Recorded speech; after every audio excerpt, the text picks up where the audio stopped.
With key improvements across the board, what we might be witness to here is Samsung truly establishing what is their flagship smartphone line.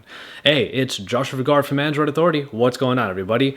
And yes, here is the full review of the Samsung Galaxy Note 4.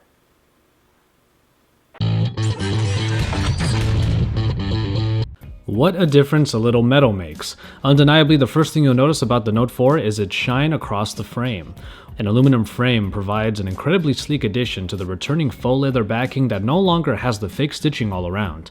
The frame is basically flat all around with just a tiny bit of rise near the top and bottom corners. Those flat sides curve inward to the panels, and in this dark edition of the phone, the shine is simply eye-catching. All of the usual tropes return, with the signature tactile home button now with the fingerprint scanner embedded, and it is flanked by back in recent apps capacitive keys that are noticeably underneath a striped design found underneath that 2.5D glass. The S Pen is nuzzled in the bottom right corner as always, and a return to the conventional micro USB charging port on the bottom is accompanied by the headphone jack up top.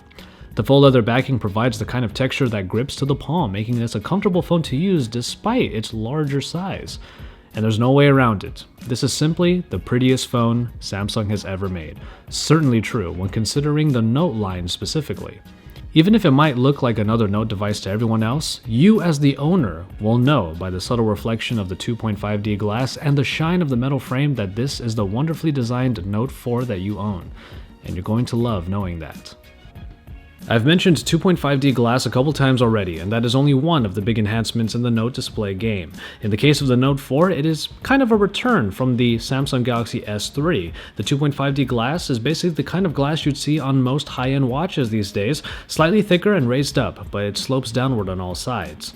But underneath the surface is a big upgrade to today's hot screen flavor, Quad HD. The super high resolution helps this large screen still achieve over 500 pixels per inch, which leads to a great sharpness in text. And as usual, the high saturation and contrast of the Super AMOLED display brings the kind of experience any Samsung user comes to expect. Colors that really pop out and punch you in the face. Viewing angles are stellar, making the screen look like a sticker at times. And the white balance in the camera might make the color seem a little bit bluer in this screen, but rest assured that if Super AMOLED is your thing, highly vivid and highly contrasted media will follow, and you will be very pleased by it. So does it really matter that the Note 4 has a super high resolution screen? After all, there is still a very apparent lack of applications that fully take advantage of it.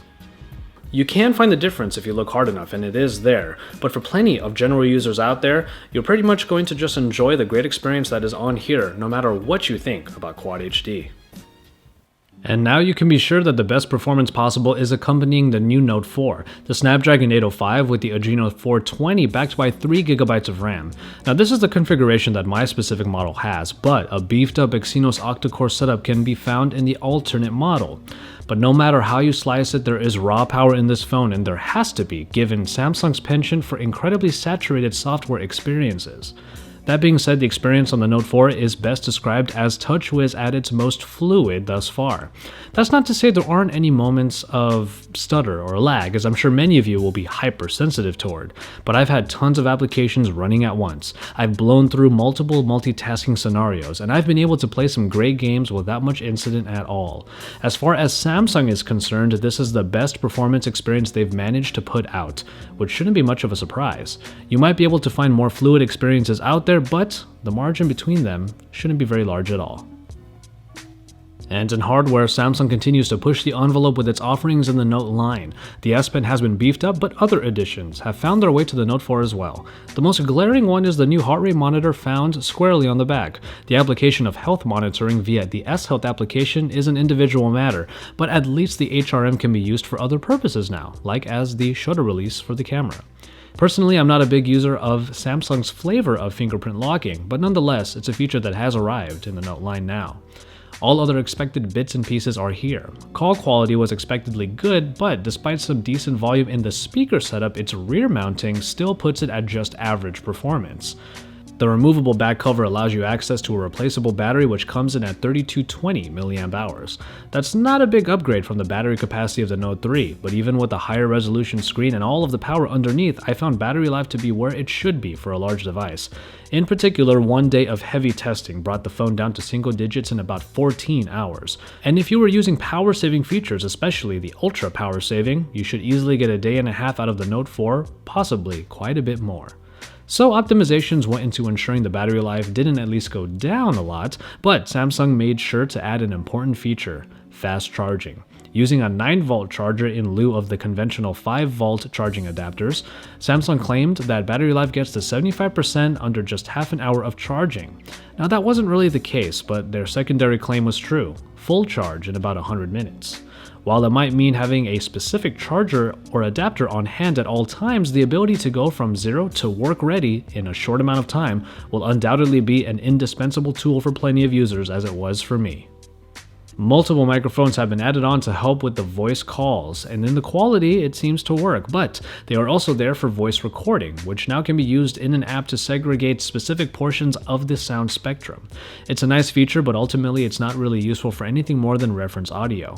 I see interviewers taking advantage of it most because students can't even really have their phones out in class to record lectures anyway. And we finally make it over to the S Pen, which doesn't carry with it many changes from the previous model, at least physically, but enhancements in the experience probably make this one of the most useful suites for the stylus yet.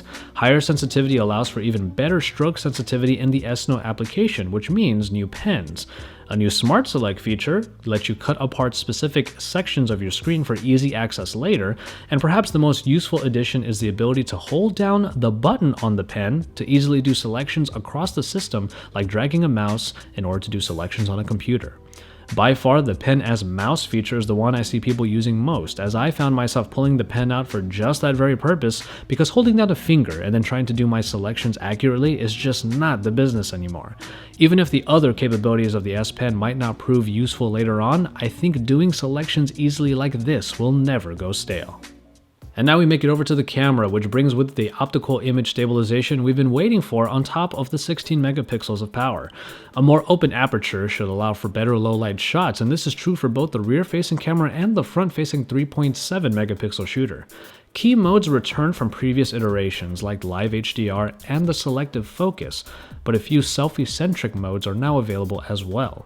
When using the front-facing camera, a wide selfie mode allows you to move the camera in panorama fashion, yielding a 120-degree angle to fit in all of your friends. But if you want to use the rear shooter for your selfies, a face detection mode helps achieve that, though the focal length is definitely more narrow, so you have to keep that in mind. 4K video capture is possible, and its quality is actually quite good, getting a good amount of detail, though the file sizes can be very high.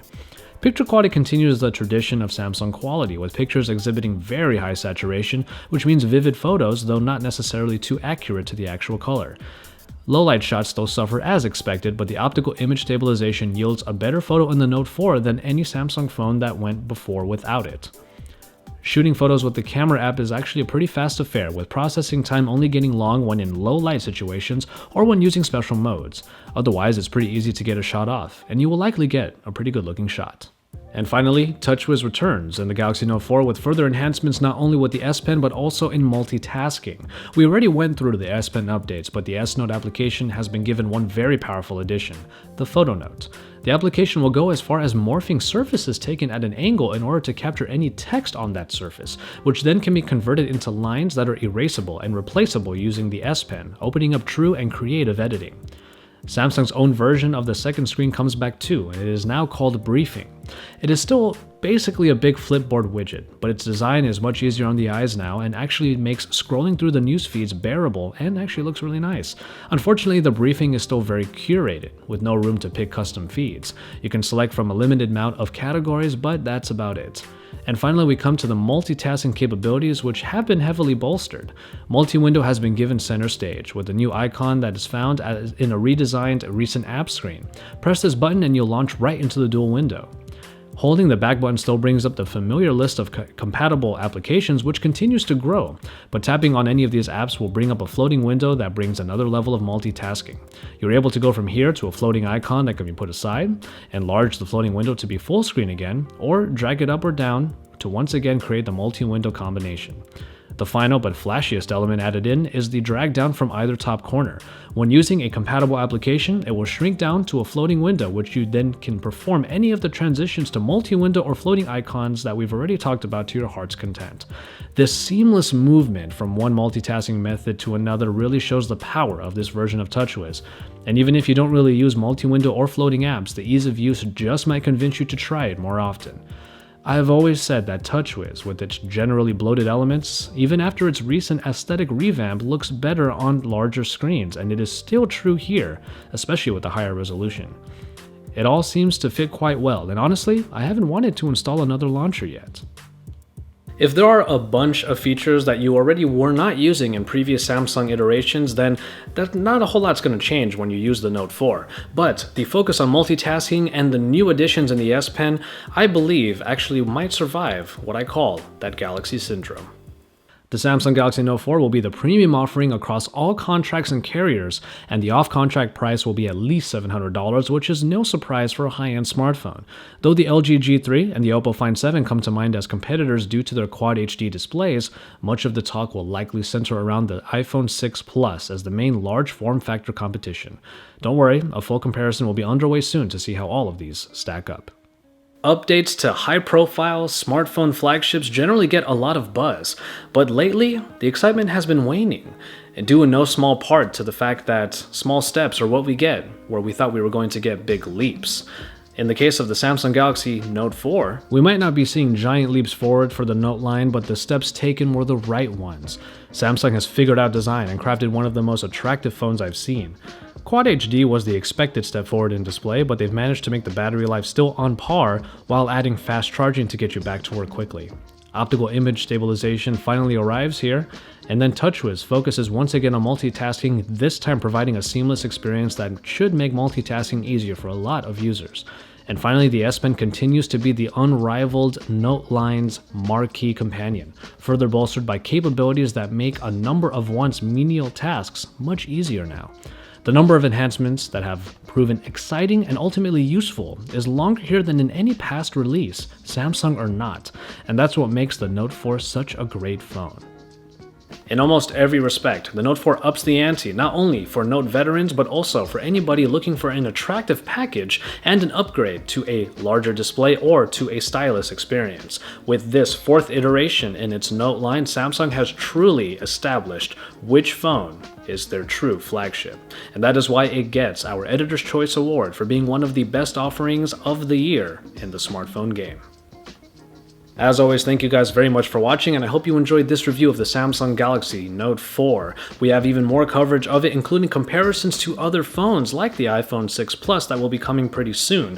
But until then, make sure you keep it tuned here for not only the Note 4, but all of the flagships that are coming out, because there are quite a few of them, so you can stay tuned for full reviews and videos on those. Don't forget to take a look at the content of my colleagues in Android here at AndroidAuthority.com. Also, drop us likes on our videos, subscribe to our channel if you haven't already, and once you're done with all of that, head back on over to the homepage, AndroidAuthority.com, because we are your source for all things Android.